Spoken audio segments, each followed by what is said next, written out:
c'est grave. du VIH. ba pare xam nga dëkk bi. li nga xam ne moom moo ko nar a sànq rek. oui. mooy jël seen bët rek wékk ko ci bitim réew. mën a toppandoo lu bon. du ñu toppandoo sax lu baax. lu bon rek la ñuy toppandoo. parce que man gis naa kenn ci ñoom muy def interview ñu koy laaj. d'ailleurs moom ci wax moo njëkk boole boppam. quelque part interview boobu man ba ma ko liiree tey j'étais choqué. parce que boo ko gisee ni muy dem ni muy ciy demee. tu as l'impression que ni kii c'est un homosexuel assumé. beneen espèce de tubaab maxa cembe mooy wax ak moom di ko jey ah mu naan way c'est ma condition humaine ce sont mes kii ma vie privée ma nangam non véritablement tu te poses la question de savoir ces gens-là mais ils sont habités par quel démon xam nga donc vraiment yàlla suñu borom moom mooy sàkk ay jaamam ku nekk mu am nattu yum la teg mais sincèrement am na lu nga xam ni nit ñi nit ñi ñoom ñoo koy xëcc ci seen biir ngir mën a roy dàq ngir mën a tubaab lu wala bokk ci lu nga xam ni mais tey am na lu nga xam ne moddu ngëm sax boo koy wane dañ lay reetaan ci dëkk bi dañ lay jàppee dof ah alors que ñun bu fekkee ni am na lu nga xam ne dañ ko war a roy ci ñun ci àddina si nga xam ñeneen dañ ko war a roy ci ñun mooy éthique ak gëm yàlla dans nos sociétés loolu daanaka dañ ko importé musu fi am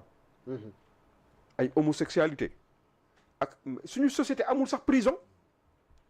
dans nos sociétés il n'y a jamais eu de prison pour dire que ñun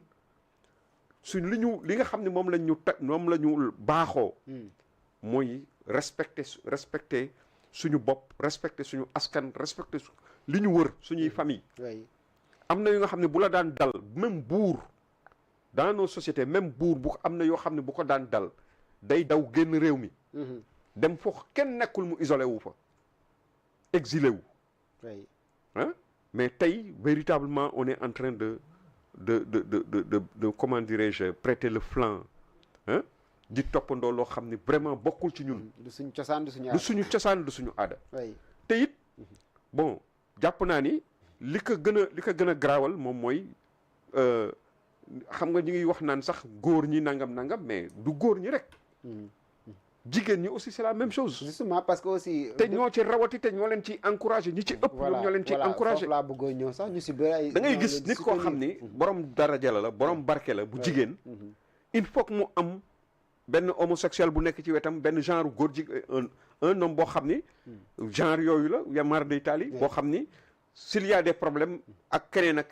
ñoo leen di xeexal ñoo leen di tontul ñoo leen di xasteel et cetera donc c'est des choses yoo xam ni entretenues par depuis quelque temps depuis 19e siècle la yooyu commencé mais avant lu jiitu loolu musul am ci suñu société vraiment donc véritablement toll nañu fu nga xam ni il faut faire une introspection quoi très bien dëkk boo xam ni bés bu 18 heures man la waxuma sax 24 heures mais 12 heures yu nekk benn information bu catastrophique dana am ci réew mi depuis 2024 ba léegi noonu la ñuy dund oui c'est vrai mais ça c'est terrible est-ce que buñ ko analyser ci aspect politique bi le mot toléré bokk na ci li waral lii wala est-ce que itam mu ne su la jàpp ne xëy na ñu ngi ciy def ay jéego fii que itam xam nga boobu moom beneen débat la xam nga lu tax mu nekk beneen débat parce que aussi ça s'impose non mais waxuma la dara mais xam nga ñu man personnellement bokk naa ci ñu nga xam ne je n'ai jamais cru à une comment dirais-je à une criminalisation de l'homosexualité pour man l'homosexuel il n'est pas différent de njaalookat koo xam ni yàlla daf ko tere ni ko non c'est-à-dire xam nga lan la atte bi ci l'islam laa lay wax man li may wax nii mën nga ko vérifier atte bi ci l'islam bokkuñu sax ba baal ma xëy ma wax la wala buñ la juumloo ñuy wax non xamoo fi may waxee de dégg nga courant boo ko gisee léegi positif ak négatif ci nga amee courant waaw mais may ma eggale waaye foofu laa bëgg dama xam nga comme jëw nga bëgg nga dàq loolu non may ma ne la moom naari jahannama mooy atte bi waaw may ma rek yëpp naari jahannama mooy seen atte yëpp yonent yàlla Muhammad sallam leeral na ko nee nañ ko ndax njaalookat jullit la mu la am na ci jullit ñi naankatu sanga jullit la mu am na ci jullit ñi kuy fan ku ne mu ne bokkoo suma xel waaw loolu nag la ñuy wax loolu mooy wax ji ngay dégg mooy ndeyu mbir bi boo déggoon même ci atte ba loolu la lay wax de ñi ko doon siiwal léegi daanaka bëri woon na ñoo xam ne dañuy ay c'est des trafiquants dañuy ñëw dugg ci l'islam fekk dañoo doon ànd ak seeni iblis waaw mais ànd ak ay nit Latif non jiital ay gone xaaral ma wax la non je ne suis pas d'accord laisse-moi terminer quoi dama bëgg nga bàyyi ma eggale li may wax juum ci loolu rek bàyyi ma juum ci bàyyi ma ma juum ci nit rek laa su ma juumee ñu rectifier ma maa ngi jégalu voilà bismillah donc dama bëgg wax ni man pour man personnellement man bépp bàkkaar bu mag moo xam ngóor jigéen la moo xam mooy yàlla la bu mu mën a doon mooy yàlla la te yàlla daf koy punir jàpp naa ne amul bàkkaar boo xam ne nit mënu ko def tuub ci suñu borom yàlla suñu borom jéggal ko ba mu des benn bàkkaar muy bàkkaaru bokkaale fu fenkat bokkul ci diine l'islam loolu yonent bi sallallahu alayhi wasallam moo ko waxal boppam moo ni nit dana njaaloo nit ñaawteef yi ñu ko suteel yépp nee na jullit dina ko def mën na koo baal mën na ko def mën na nekk jullit di ko def ba mu des benn ñaawteef mooy fen nee na képp koo xam ne da ngay fen bokkuloo ci sama xeet yonent sallallahu alayhi wasallam moo ko wax donc man je mets toutes ces déviations dans le même panier à crabe nous sommes tous des pécheurs ku ci nekk ci doomu aadama yi ñi ci ëpp li tax yàlla wàccee astaghfirullah wàccee tuub moom moo ko xam mais na doon tuub gu sell donc nit ki toujours am na benn porte bu nga xam ne yàlla porte yërmande bu nga xam ne yàlla ubbi na ko pour doomu aadama pour mu delloo si boppam ak koo mën a doon ak loo mën a def n'est-ce pas xam nga bu nit demee ba nga xam ne tëj na boppam ci ni man nekk naa ci lu bon ba mandi ci ba nga xam ne mënatuma ci génn ba nga xam ne jàpp nga ni même boo tuubee doo ci génn xam nga loolu musiba la donc il faut toujours pédagogiquement il faut montrer aux gens que ni nit ki lépp loo xam ni bu dul mbàkkaaru bokkaale jël yàlla di kat jaawale ak leneen yàlla yërmandeem yaatu na boo ko tuubee mu tawbatan nasuux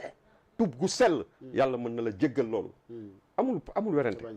ak yeneen muy bàkkaaru sa diggante ak doomu aadama bi nga xam ni yéen ñaar ñëpp ay doomu aadama ngeen nga tooñ sa morom baalu woo ko te baalu la kooku yoonu yàlla suñu borom nekku ci tant que akam mi ngi ci yow boo bés penc danañu taxaw ci ni ko diine waxee li nga xam ne mooy lu baax ci yow ñu koy jël di ko jox ba mu muy mat c'est vrai am na nu muy demee balance moom nii la bu poids bu am doole ak poids bu néew doole soo sàgganee sa poids néew doole parce que ameel nga nit ak loolu yóbbu la sànk la donc jàpp nañ ni man dama jàpp ni sincèrement lépp loo xam ni bàkkaar la doomu aadama bi daf ko war a di daw le maximum possible mais bëgg contenté wu ci ni xoola parce que yenn yi xam nga lu koy indi am na ñu nga xam ne tey maanaam seen ci caay-caayu alal ak caay-caayu pouvoir moo leen di dugal ci piège yu bon yooyu parce que c'est des gens qui veulent découvrir des plaisirs des gens yu nga xam ne dañuy toog parce que am nañu alal jigéen bu leen romb bëgg nañu am ci yow yoon bu ñu demee ba sonn ci loolu moo leen di dugal ci yeneen déviation la leen di dugal n'est-ce pas donc fi mu nekk nii il faut que tàggat bi nga xam ne moom la ñu tàggate suñu njaboot ñu xoolaat que delloo nit ñi ci yàlla di leen yóbbu ñuy jàngi alquran jiital alquran ci ñoom ah mais am sa doom tubaabee bàyyi leen nekk sax mel ni comme yow da nga nekk ci ay déviation yi ngay gis yëpp loolu moo koy indi société bi dafa mel ne lu nga xam ne dafa commencé sànku maara day taali tu me diras que ni fépp la ci àddina si yëpp la mais du man rek bokkuma ci moo ko gën am na lu nga xam ni yow bu fekkee mucc nga ci yàlla dimbale na la ba nga mucc ci am nga ay disposition yoo xam ni ci sa askan yàlla dimbale na leen ba nga xam ne am na melokaan boo leen mel mais war nga mën a loolu nga amee muy ay valeur nga consolider ko quoi très bien am na solo doyen ñëwal par rapport ak cette loi ndax du porox ndoolu pour que vraiment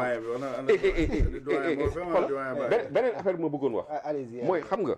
li ma doon wax sànq sax wax bi moo tax ma dindi ko mooy affaire wu la loi pour la criminalisation de l'homosexualité xam nga ñun c'était l'occasion ñun